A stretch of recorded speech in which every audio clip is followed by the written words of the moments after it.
সারা বিশ্বে জরিপ করে দেখা গেছে মেয়েদের চেয়ে ছেলেরা হার্ট অ্যাটাক করে বেশি। আর কেনই বা করবে না? ছেলেদের মনের মধ্যে বাবা মা ভাই বোন আত্মীয় স্বজন পরিবার পরিজন ভালোবাসা স্নেহের মানুষ তো থাকেই। তারপর আরো কি থাকে?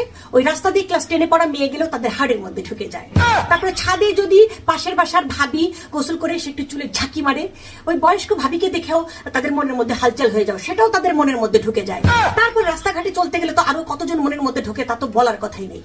এতজন যখন মনের মধ্যে থাকে ঢুকে থাকে, ঠিক আছে, ট্রাফিক জ্যাম লেগে যায়, তখন যখন মানে আসল আসে, হার্টের রানী যখন আসে, মানে তার বউ বিয়ে করে যাকে নিয়ে আসে, সে যখন এসে হার্টের মধ্যে ঢুকে দেখে ও মা গো তো ট্রাফিক জ্যাম লেগে গেছে আমার জায়গায় কই, তখন ঝাঁটা দিয়ে যখন হার্টের মধ্যে বউ ঢুকে এগুলাকে মানে ছাঁটাই করতে থাকে, তখন ছেলেরা ওগুলো নিতে পারে না।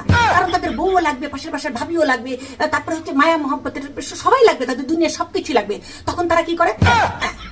হার্ট অ্যাটাক করে মরে যায়, ঠিক আছে, মরে যায়। আর আমরা মেয়েরা কেন মরবো? আমাদের মেয়েদের মনের মধ্যে তো অন্য কিছু থাকে না।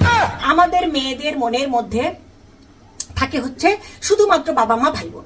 বিয়ের পর আমরা বাবা মা ভাই বোনকে ঠুস করে পার করে দিই, মন থেকে আউট করে দিই, দিয়ে শুধুমাত্র স্বামী আমাদের মনের মধ্যে থাকে, ঠিক আছে।